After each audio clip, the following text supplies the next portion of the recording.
Welcome to the Star Chamber.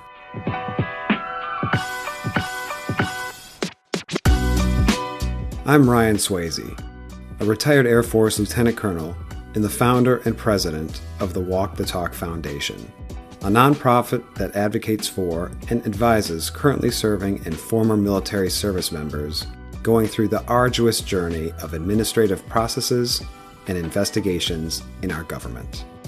And I am Francescagraham, a retired Army Lieutenant Colonel and the Chief Operating Officer and Chief Advisor for the Walk the Talk Foundation. For all our returning guests, welcome back. And for our new listeners, thank you for tuning in.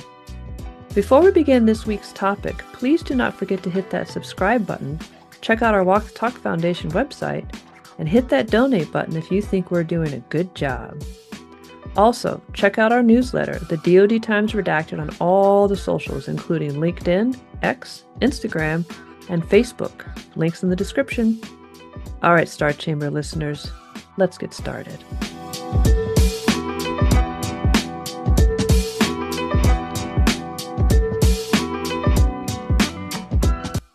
Welcome back to the Star Chamber, ladies and gentlemen. Today we are excited to welcome Mr. Peter Bertling, an attorney at law. After his own experience with loss related to suicide, Peter decided to apply his years' legal expertise to assist military and veteran families grieving deaths by suicide that are linked to medical malpractice. In the process, he made deep connections with grieving families, exposed VA medical centers violating their own care policies, worked to hold the system accountable for providing better care, and labored to win millions of dollars for families. His cases are often impacted by whistleblowers, Office of Inspector General reports, and other issues the whistleblower community is familiar with.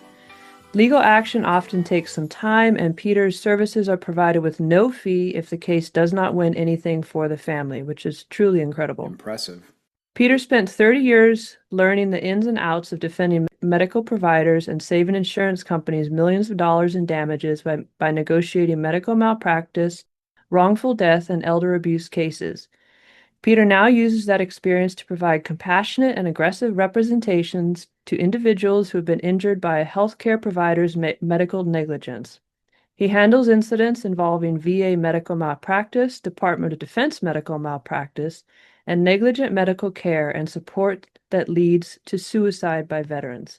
Welcome to the show, Peter. We are so grateful to have you, and we're so grateful for the work that you do. And tell us a little bit more about yourself.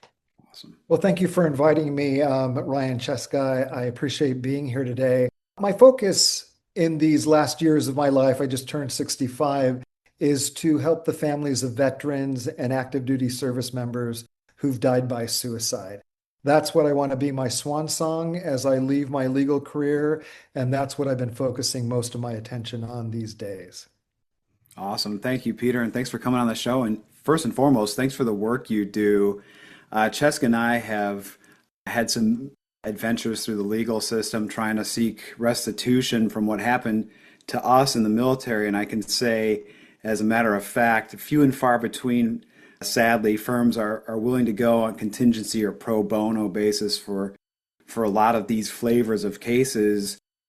Ferries is a factor, Westfall is a factor, and then the low chance of recovering damages is also a factor. So I applaud you for the work you do and how you do it, because that is an exception and not the rule, quite frankly. So thank you for that.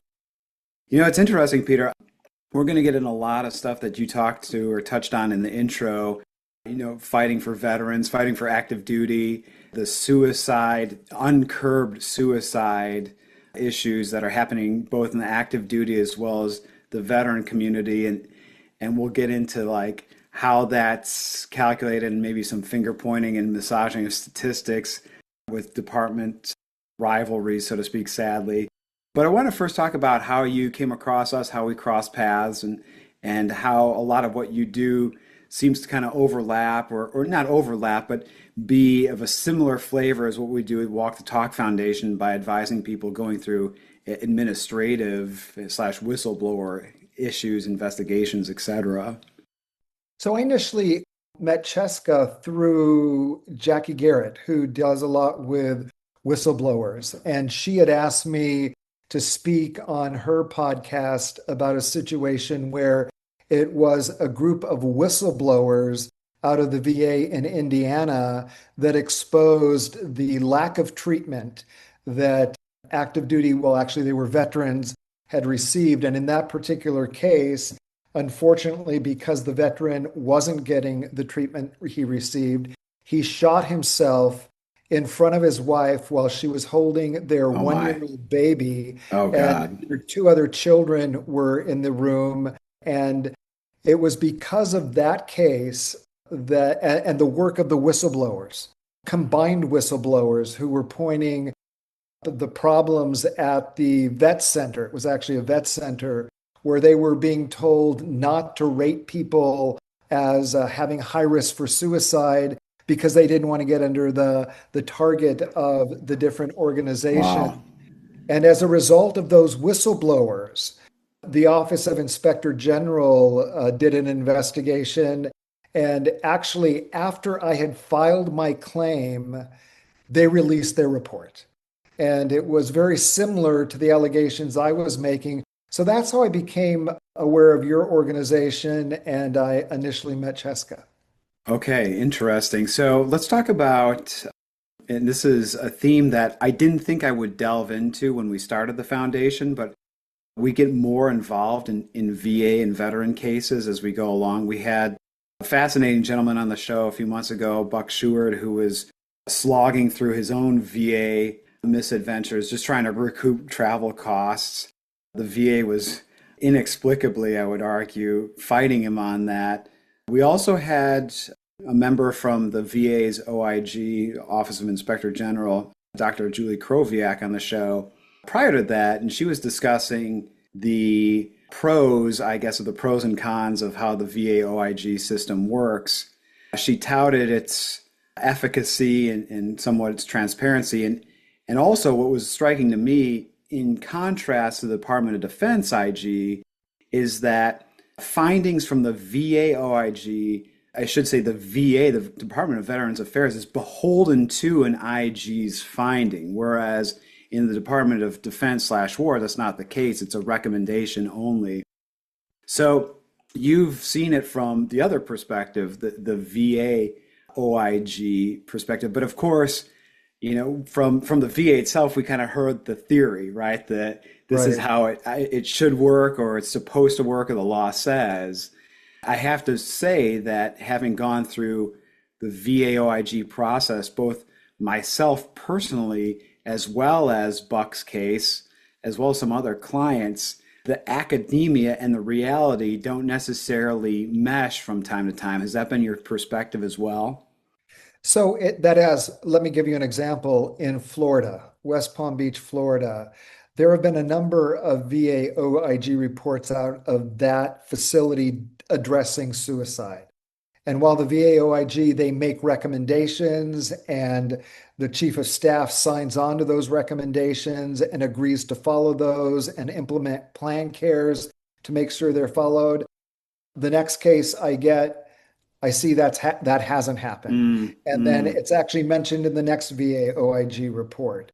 So there's not a lot of accountability under some of these circumstances. And it's only when something bad happens again that it's brought to light and changes have to be made. Yeah, that sounds shockingly familiar to the Department of Defense. The Inspector General of the Department of Defense is a toothless watchdog, so to speak. It just recommends, and that's all it does. And it can be as scathing a report as you want, but if the leadership of the department, and either VA or defense, don't act upon it, then it's only as thin as the paper it's written on, essentially. So the way those reports help me, Ryan, is when I move forward with litigation, I use those findings as a partial basis for my case.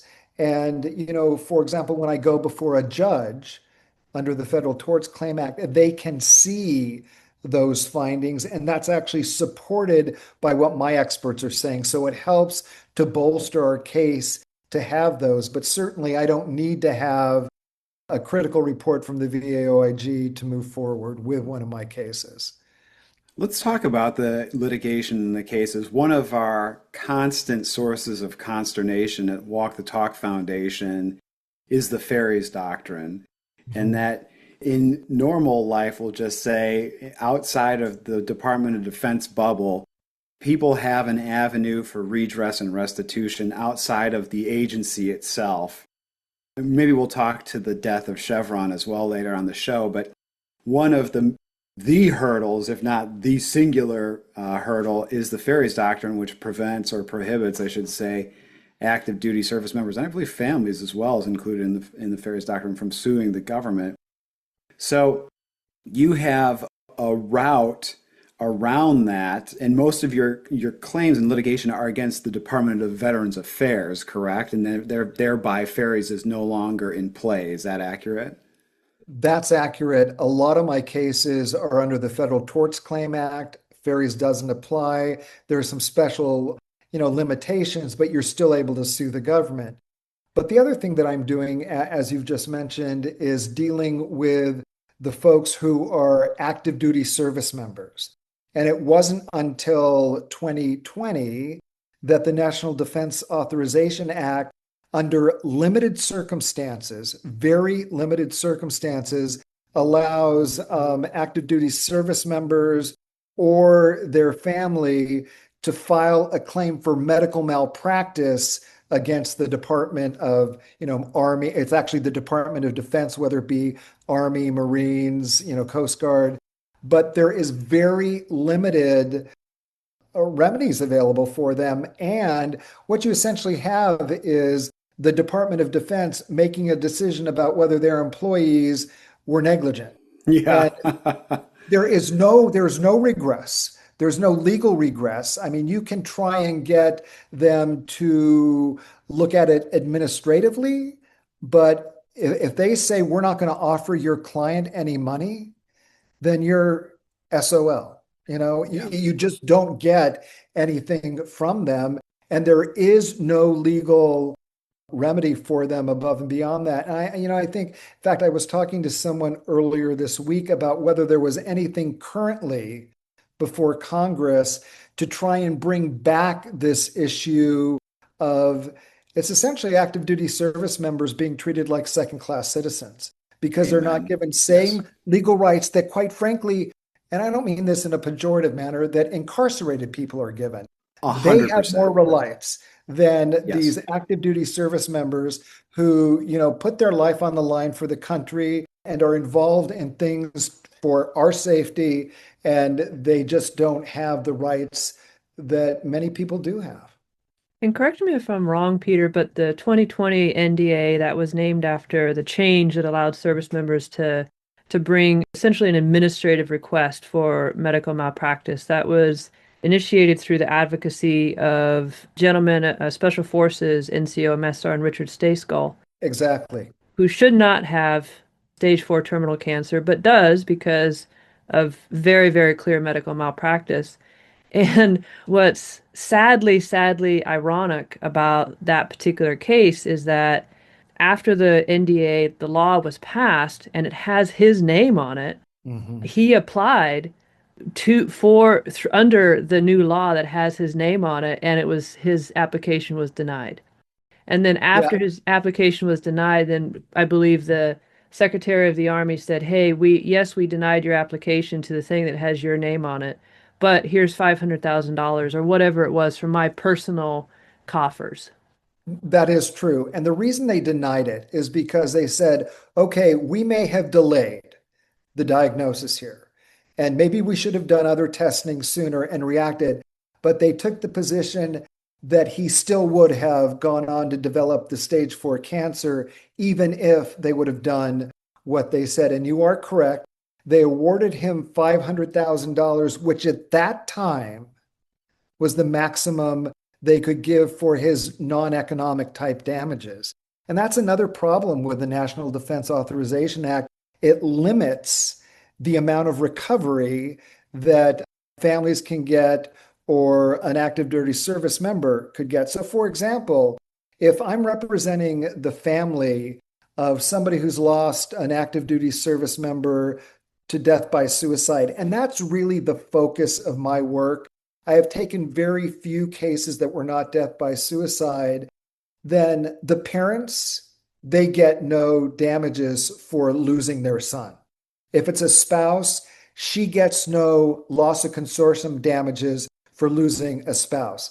Now, the estate can get the money for lost earnings, those type of things, but there is no derivative claim for the spouse or parents for their non-economic damages of losing a son, a spouse. Whereas when you file a Federal Torts Claim Act, under the wrongful death statutes of most states, there's significant damages that are allowable under that. But currently, right now, under the National Defense Authorization Act, the most that can be awarded for an active duty service member's pain, suffering, those type of things, disfigurement, it's now been increased. It was in 2023, they increased it to $750,000. That's interesting dynamic. So I'm thinking a little bit out loud, Peter, and veteran suicide is in the headlines again as of the last week. The most recent report, which I believe the VA reported on 2023 statistics, if I'm not mistaken. Basically, the problem remains uncurbed. We lose about 17 veterans a day still to suicide. An astounding figure of over 141,000 now deaths by suicide since 2001. Staggering amount. Yes. The thing I see, and I'm interested to hear your thoughts here, and there's interplay here with what we do at the foundation. I'll get to that in a second. But I seemingly always read the kind of non sequitur. Veterans are dying by suicide. We need to fund the VA more. We need more providers. We need more resources.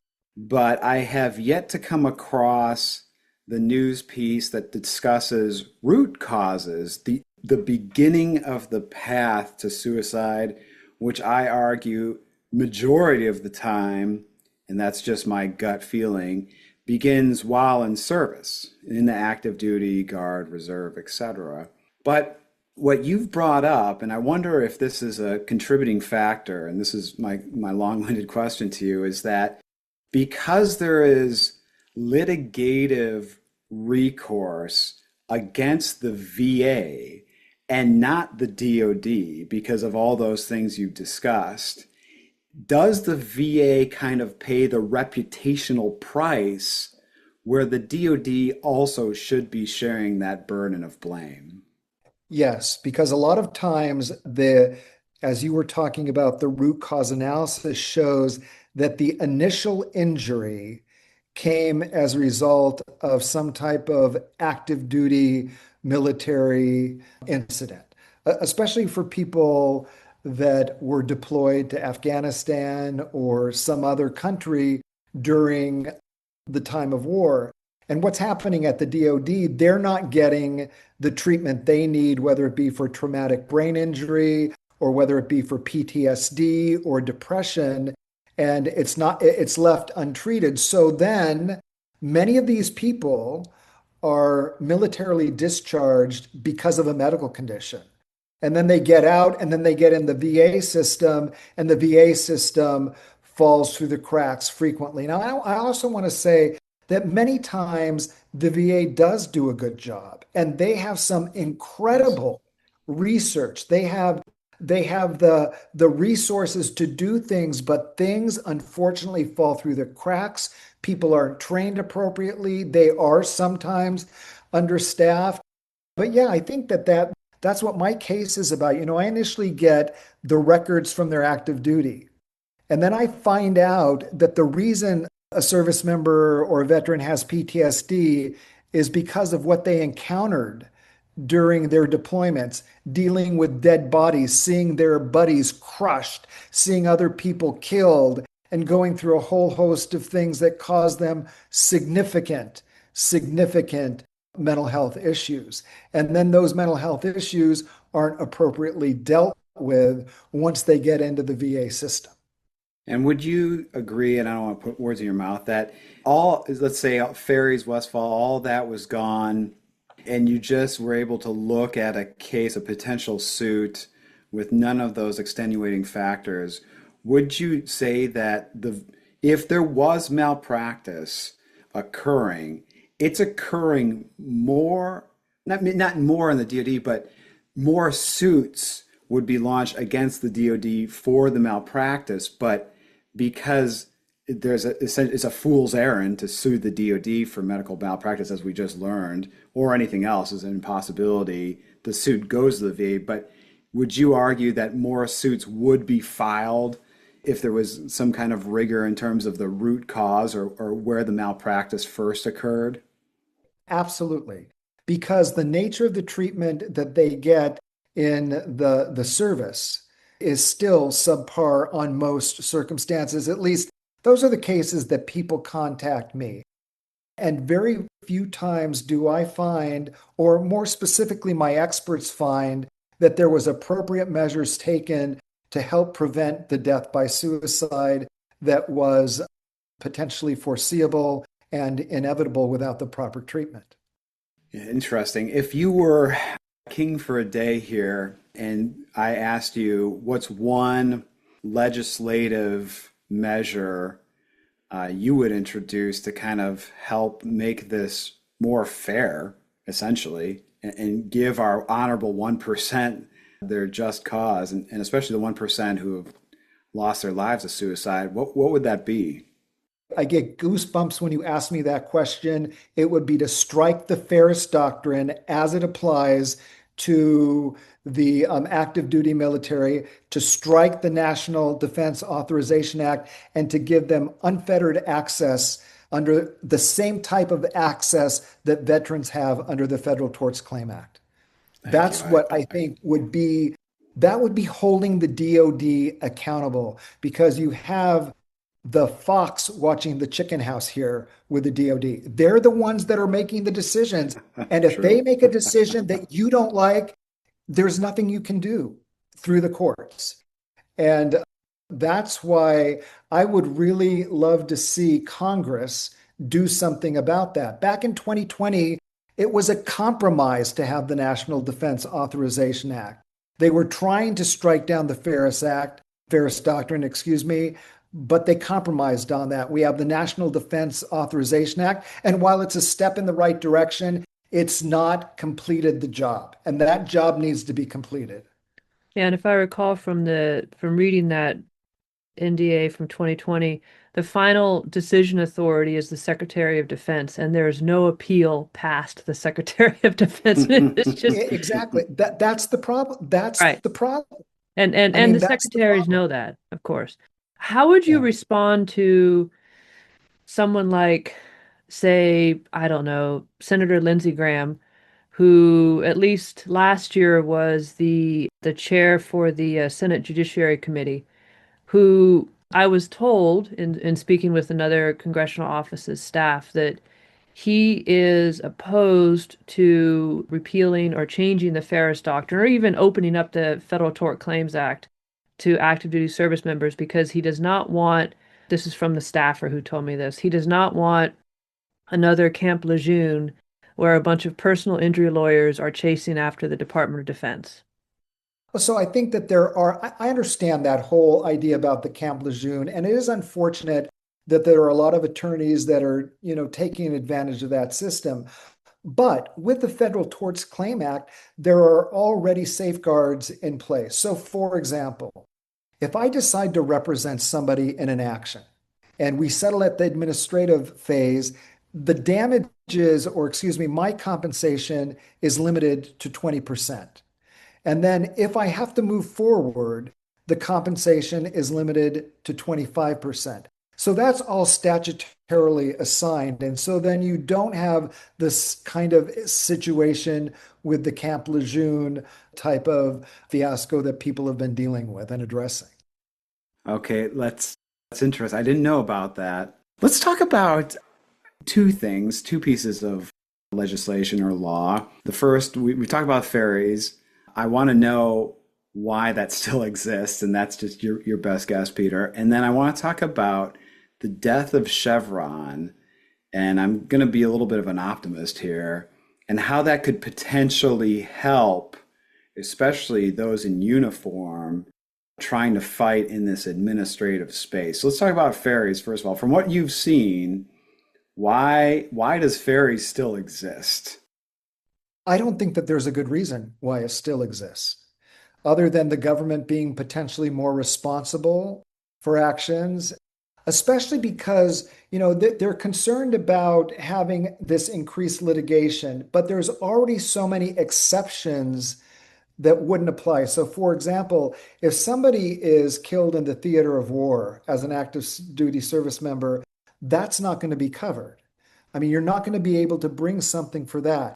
Yeah. But when you're dealing with negligence, why shouldn't it be allowed for active duty service members to go ahead and sue? Whether that negligence be, you know, medical malpractice or any other form of negligence, why shouldn't the active duty service members be able to move forward with a negligence? I don't see there being a legitimate reason for the Ferris Doctrine not just being abrogated as to active duty service members.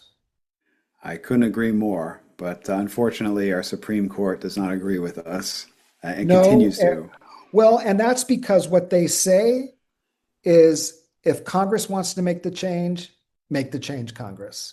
And for whatever reason, they haven't been willing to do it. I mean, even with the Federal Torts Claim Act, there are certain things about the Federal Torts Claim Act, because you're suing the government, the sovereign, that we're not entitled to, that other litigants would be in a civil case. So, for example, if I go to trial in a Federal Torts Claim Act, I don't get a jury. My clients don't get a jury. You are assigned to one judge who you have for the entire case, and he or she is the one that makes the decisions under those circumstances. Agreed.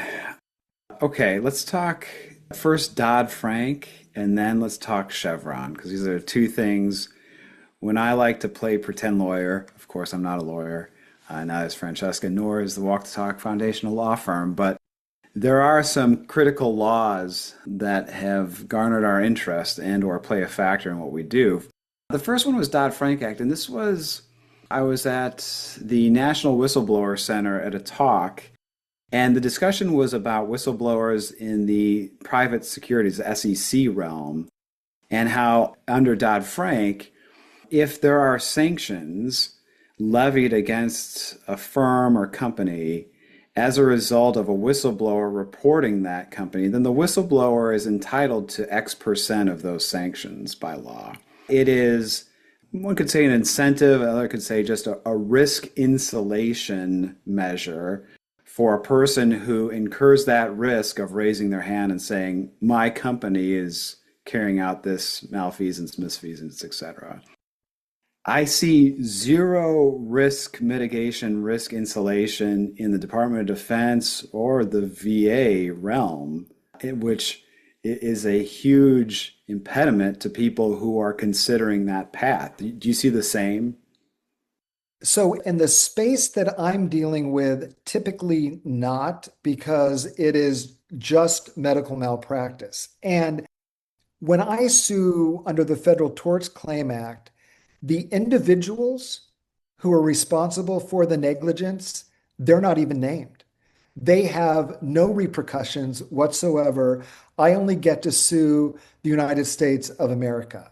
And while the United States pays for the negligence of their employees, those employees have nothing nothing to worry about. They're not going to lose their job. They're not, unless my clients and I decide to report them to the medical board, they're not going to have any kind of ramifications because you're suing the government and not the individual federal employees. So it's a little bit different in my space. And I don't really deal with like the Dodd-Frank issues or even the Chevron issues.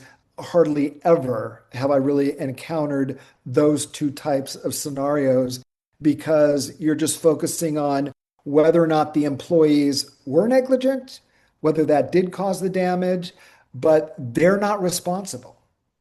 That's really fascinating because we've delved into the psychological aspects of whistleblowing, at least in the military, in several papers, several articles, a few podcasts we've done, because from our vantage point, the dynamic is such that when a whistleblower who is a complainant and sometimes, and many times, a victim files a complaint, they are calling people into question, many times who are in the chain of command, who take exception to being called into question and act thusly, as one would expect a human to react.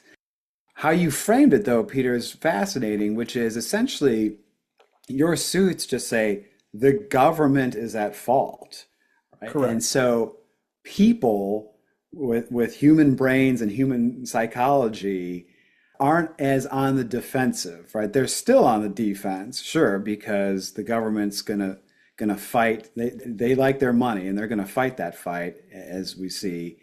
But the personal psychological factor isn't present, right?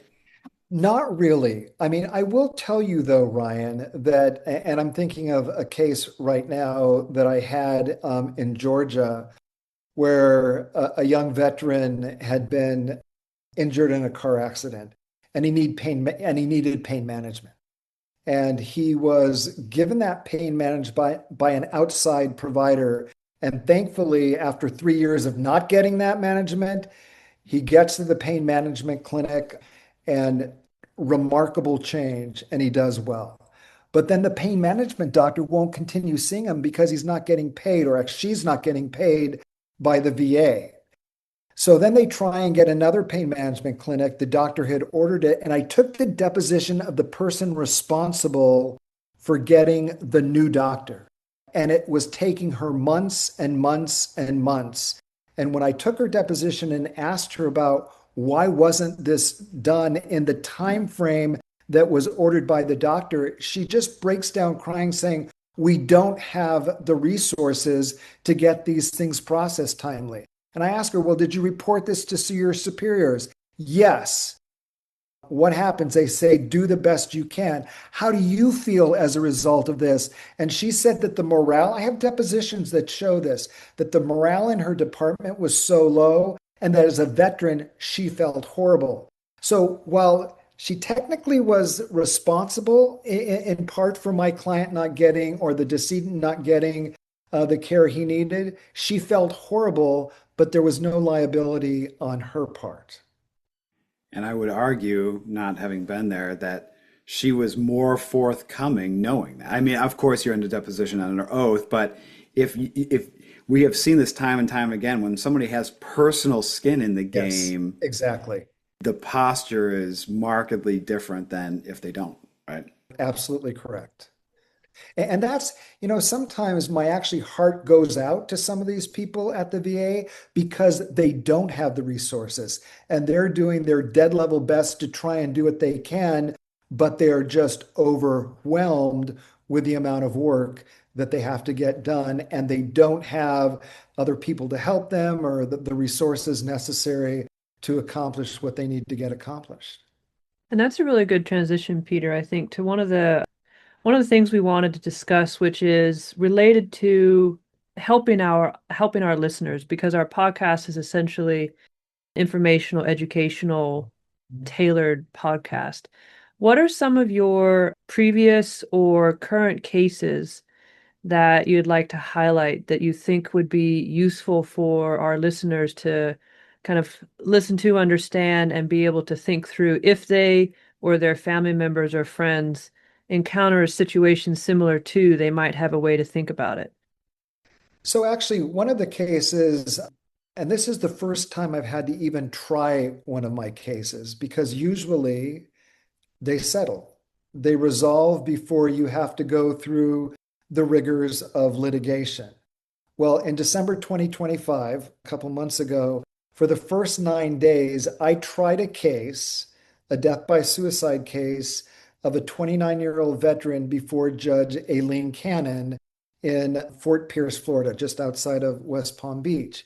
And what was the problem in that case is the veteran had gone to the VA twice within less than 56 hours trying to get medication for his PTSD, his anxiety, his insomnia, and he felt like he was being blown off, that he wasn't being listened to, he wasn't given his medications. And so, because the government wasn't willing to resolve that case for a reasonable amount, we go forward to trial. But it left his widow with the damages left by the VA's negligence. And what he ended up doing is that night after he had been at the VA, he tells his wife that he'd been felt like, he had been brushed off was the word that she used. And later that night, he shoots himself in the head while his wife is lying next to him. Oh, God. She obviously has horrible PTSD. Of course. And so what happens is I think people are afraid to move forward against the government. And I will tell you, it's not an easy process. It's a rigorous process. People open their lives. They, have to turn over their personal information, mental health information, and it can be a very frustrating experience for them. I mean, like right now, I have a case in Minnesota, all right, where in November of last year, we were supposed to have our settlement conference. Well, we didn't have the settlement conference because of the government shutdown. And then the assistant U.S. attorney who gets the case, he's now inundated with a number of issues related to ICE habeas corpus. He just asked for another 5 months continuance. The judge said, no, we're not going to do that.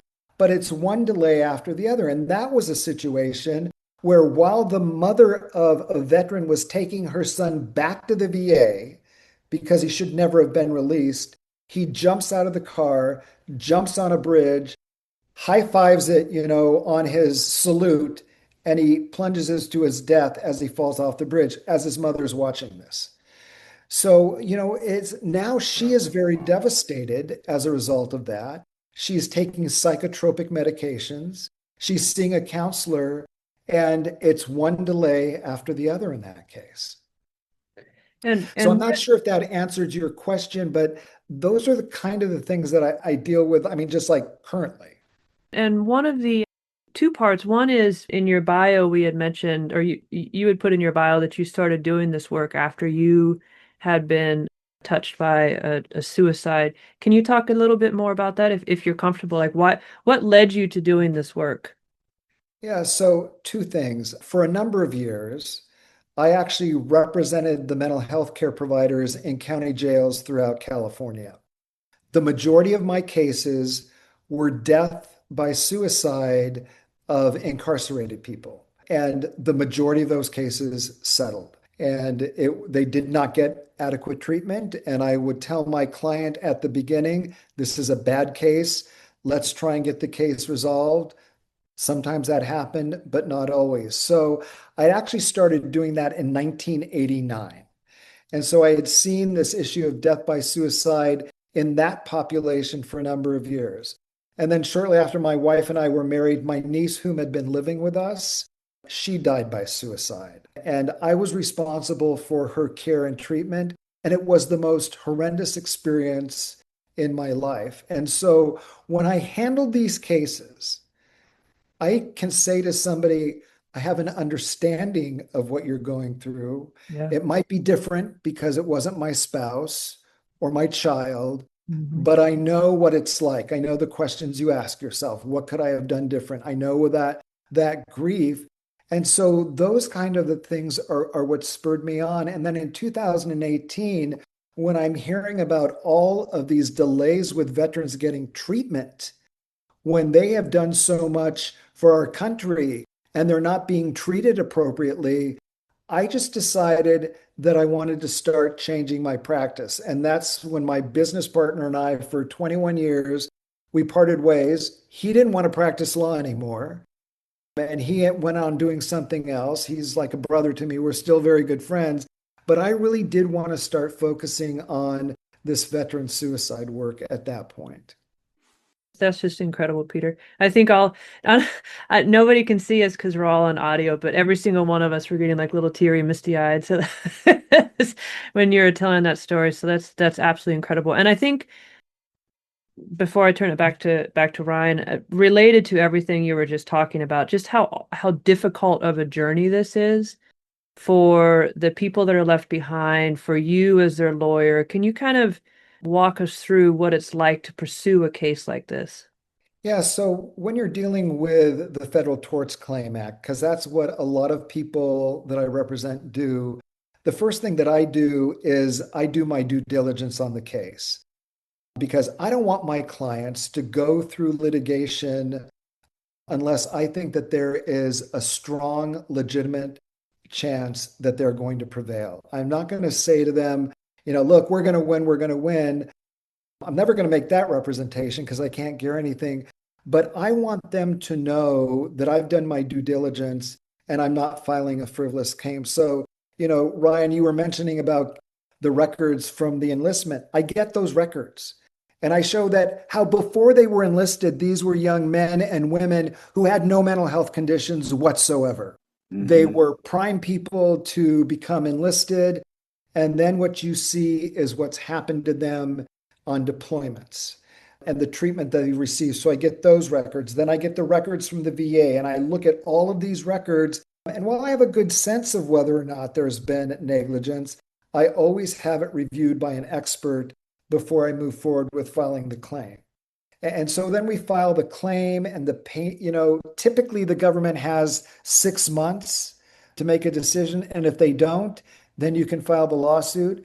I have yet to have the government be ready to even talk settlement within 6 months. Usually it's over a year. And that's frustrating for my clients. So then let's say we don't get the case settled administratively. And there have been times that I have, for example, the case I mentioned to you in Indiana, where there was a whistleblower, that case settled relatively quickly for my client and her children. But if it doesn't, then you file the lawsuit in federal court. And then you're assigned to a judge. And going through that process, you open yourself up to depositions. If you claim you have emotional distress, you open yourself to turning over any mental health records that you've had, opening all your own personal information. And it can be very distraughtful. And then you go to a settlement conference and the government says, we'll give you $50,000 for the death of your son or your husband.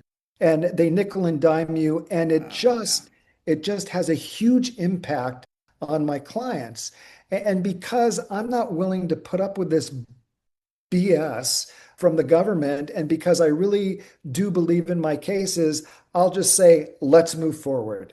And if necessary, I'll go to trial. But I've only had to do that once, and that was this past December.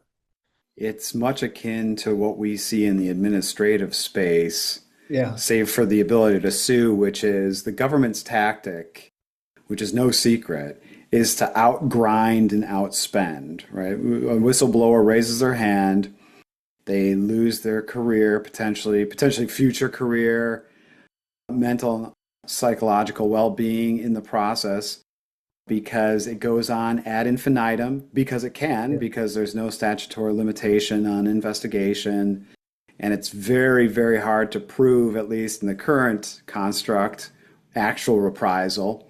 98.7% of the time, it's not substantiated, in fact. And people give up, and understandably so. Right? So that's why Walk the Talk Foundation exists. And Peter, why you exist is because not only are we doing the machinations of a suit or an IG complaint or whatever, we're also assuming risk, time, and mental and psychological bandwidth such that the people that we're advising can get a little space from what they're dealing with, from the re-traumatization, the gaslighting, all of the stuff that you mentioned in your last segment there is exactly what people in the administrative space are going through. I think one of the differences, and this is hard to articulate, we've talked a lot about things that service members saw in the heat of battle, which caused PTSD. I argue, because we've seen it, that something that occurs in a cubicle can at times be just as traumatizing, at least starts that person on a divergent path from the healthy path they knew pre-enlistment, like you talked about, Yeah. to the eventual suicidal or at least having the same ideations thereof. Yeah. I can definitely see that because even with veterans, a lot of their trauma has occurred when they were active duty. But this case that I just mentioned that I tried before Judge Cannon, what happened with that particular veteran, everything, not, I don't want to say everything, but he was reactivated by watching the riots on January 6th. And this was a Marine who was seeing the Capitol being stormed, and he just knew that that's not supposed to happen in our country. That's the kind of thing that he fought to prevent. And seeing that, it just reactivated his PTSD. And it was extremely difficult for him. So, yeah, I could see being in a cubicle and going through things, especially when you believe that there's something going on in your workplace that shouldn't go on, whether it, whatever it might be. But there needs to be accountability for those things. And you're right, Ryan. There is a lot at stake. So, for example, when I take a case, there is zero risk for my client. And in the cases that I handle, because I need to have expert testimony, I spend thousands of dollars in expert witness fees to prove my case because I have to do that as part of the Federal Torts Claim Act and federal procedure. But my clients, they don't have the risk of that. What they have the risk of is going through this whole litigation and not even feeling that they're heard when their deposition is taken or that things are going to change like they hope. So that's the frustration that they experience time and time again. I think I probably know the answer to this, Peter, but I want to ask it anyways because it just occurred to me is what happens if the spouse, will say, of the member who committed suicide is active duty? So as an example, the veteran commits suicide, the veteran's spouse is still active duty. Are they able to still sue, or is that option open to them? Yes, absolutely, because they can bring their claim under the Federal Torts Claim Act. And what that means is the law of the state where they live applies. So whatever the law is, for example, in Florida, there's a wrongful death statute in every state. Then the spouse, whether they're active duty or not, still has complete rights to bring the lawsuit on behalf of the deceased veteran. And can you talk a little bit about, I've read quite a bit of debate about the statute of limitations on the Federal Tort Claims Act. I believe it's the shortest statute of limitations for any tort action in the United States. I believe, where it's only 2 years. Is that accurate and kind of what your thoughts are on that? Yeah, so it is 2 years under the Federal Torts Claim Act. So state statutes don't apply. Now, that is not necessarily the shortest. So, for example, here in California, you have a year to file a lawsuit typically from the time of the negligence. Under other statutes, I have a case. So, for example, in Delaware right now, there's a 3-year statute of limitations. But if you're going to file a claim under the Federal Torts Claim Act or even the National Defense Authorization Act, the STASCL Act, it is 2 years. And in most of the cases that I deal with, that would be from the date of the death by suicide. Okay. These are a little bit of apples and oranges, but it sounds very much akin to the administrative avenues of redress in the department where there's many times a ridiculous statute of limitations. Not there's no statute, there's a limitation. Say, like for instance, equal opportunity or inspector general complaint within 90 days of the knowledge Yeah, of the wrong, but then the investigation can go a decade, right? It's the exactly. same flavor of just lopsided injustice, Yeah. really. So in California, you have, if you're going to sue a governmental agency, you have 6 months to file that claim. And if you don't, then you're barred from filing any kind of lawsuit. So yeah, it is a lopsided equation. And again, and this is a quote I've used before, Peter, but I'm glad you came up with it unsolicitedly, which is, in a day and age where our government and departments bemoan their ability to recruit and retain talented individuals for the service of the country, 1 or 2% serve, the statistic varies, but the number of capable youths is on the decline, whether it be fitness or other capacities. And you marry that with the continued forfeiture, encroachment, impingement upon rights that, again, an incarcerated individual has. It simply boggles the mind. And I'm going to leave the show with that thought for your counter thoughts. So it doesn't only boggle the mind, Ryan, it makes my blood boil because it's just not fair, particularly when you look at what these men and women do, why they do it, and how they're treated. It's just not fair. I couldn't have ended the show with more articulate words. Peter, thank you for coming on. I appreciate it. Cheska, to you. All right. Thank you. Thank you so much, Peter, and we'll see everyone next time. Bye. Bye. Well, that's it for this week's topic. We really appreciate you tuning in. Don't forget to hit that subscribe button if you haven't already, and check out our foundation website at walkthetalkfoundation.org. And feel free to reach out and give us feedback. You can get a hold of us via Facebook, X, Instagram, LinkedIn, and our foundation's website. Details in the description section. Thanks for tuning in, and see you next episode.